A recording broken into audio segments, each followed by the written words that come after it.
Hello student and friend, आज मैं आपको नेक्स्ट स्टोरी सुनाने वाला हूँ। इस स्टोरी में एक बहुत ही गरीब किसान का कहानी है जो कि बेचारा गरीबी का मारा हुआ है लेकिन ईमान का पक्का है। इसलिए स्टोरी में मैंने लकड़हारा और शेर के बारे में सुनाया था। ठीक है, तो आप ध्यान से सुनिए। इसमें भी एक मैसेज है, जिस तरह से लकड़हारा और लायन का स्टोरी में एक मैसेज था।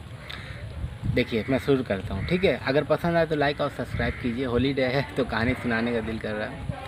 देखिए, किसी गांव में एक बहुत ही गरीब किसान रहा करता था। ठीक है, वो बेचारा इतना गरीब था कि एक वक्त उसके पास ऐसा आया कि उसकी गाय को खिलाने के लिए भी उसके पास चारा नहीं था और चारा ख़रीदने के लिए उसके पास पैसा भी नहीं था। लेकिन बेचारा बहुत ईमान का, धर्म का पक्का था। तो उसके दिल में ये बात आया कि उसकी गाय जो है भूख से, बिचाली के कमी से, भूसी के कमी से एकदम लागर हो गई और बेचारी इतनी लागर हो गई कि वह खड़े हो नहीं पा रही है और खड़े हो जाती है तो गिर जाती है। इतने भूख से वो लागर हो गई और ये इतना गरीब है बेचारा कि उसके लिए चारा और भूसी का इंतज़ाम करना इसके लिए बहुत ही मुश्किल है। इसी तरह से देखते देखते 1-2 दिन, हफ्ता 2 हफ्ता गुजर गया। गाय की हालत एकदम ख़राब होने लगी। इतनी ख़राब होने लगी कि वो बेचारी अब दूध देना भी बंद कर दी। और दूध का भी जब जरिया बंद हो गया तो कमाई का जरिया भी बंद हो गया। बेचारा क्या करे, खेत में हल जोतने के लिए भी गाय और बैल की ज़रूरत लगती है, दूध बेचने के लिए भी गाय की ज़रूरत लगती है। तो गाय जब भूख से बीमार पड़ती जा रही है तो उसका दूध वो तो दूध देना बंद कर दी, वो तो दूध अब बेच नहीं सकता है। एक दिन रात में जब वो सोया था तो उसके मन में, देखिए शैतान किस तरह से दिल में वसवसा डालता है। एक दिन रात को जब वो सोया था तो उसके दिल में वसवसा आया कि मेरे पास पैसा तो नहीं है कि मैं गाय का भूसी का इंतज़ाम कर सकूं।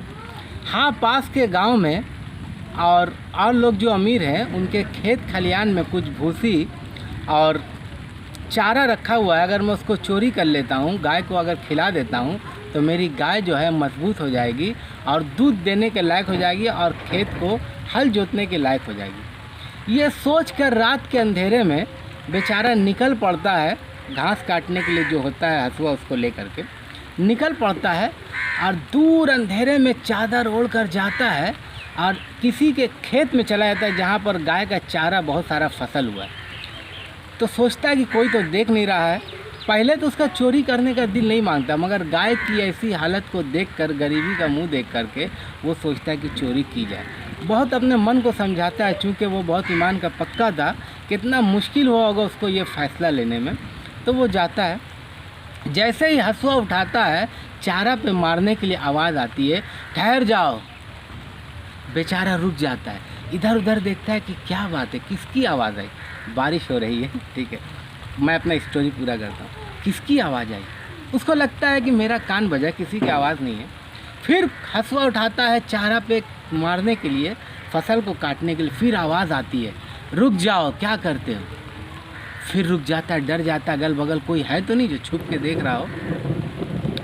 तीसरी बार जब हाथ उठाता है फिर आवाज़ आती है कि रुक जाओ, क्या करते हो। हालांकि ये आवाज़ उसकी ज़मीर की आवाज़ थी।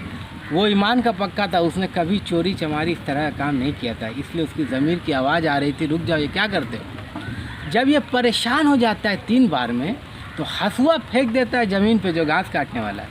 उसके बाद एक जुमला कहता है कि ईमान है सलामत तो फिर आस खुदा से, अब मरती है बैल तो मर जाए बला से, बोल के हसुआ फेंक के वापस घर चला आता है। सो जाता है बेचारा। लेकिन जब सुबह उठता है तो देखता है कि घर में चारे का भंडार लगा हुआ है और गाय जो लागर हो गई, कमज़ोर होकर गिर गई थी, वो बेचारी खड़ा होकर भूसा खा रही है। अपनी पत्नी से, अपनी वाइफ से दरियाफ्त करता है, पूछता है कि ये चारा कहाँ से आया, दूध का, ये गाय कैसे ठीक हुई। बोलती है आप ही ना रात में लेकर आए, और बोले कि ये सारा चारा रख दो, गाय को खिलाएंगे, ठीक हो जाएगी, और आप भूल गया, बोलते कहाँ से। फ्रेंड, वो ईमान वाला था।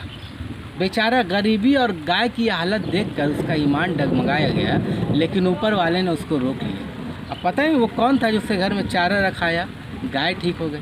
आप भी बेहतर जानते हैं। तो जब ईमान है सलामत तो फिर आस खुदा से, अब मरती है बैल तो मर जाए बला से। इसी में आपका आंसर है कि कहाँ से चारा आया। बेचारा उसका ईमान डोल रहा था गरीबी और मोहताजी से, लेकिन खुदा ने, ऊपर वाले ने उसका ईमान बचा लिया। तो आपको स्टोरी कैसे लगा? कैसा लगा कमेंट में लिखिए, ठीक है। पसंद, अगर आपको पसंद आया तो नेक्स्ट स्टोरी इसी तरह बहुत दिलचस्प है, इसके लिए ठीक है, बाय।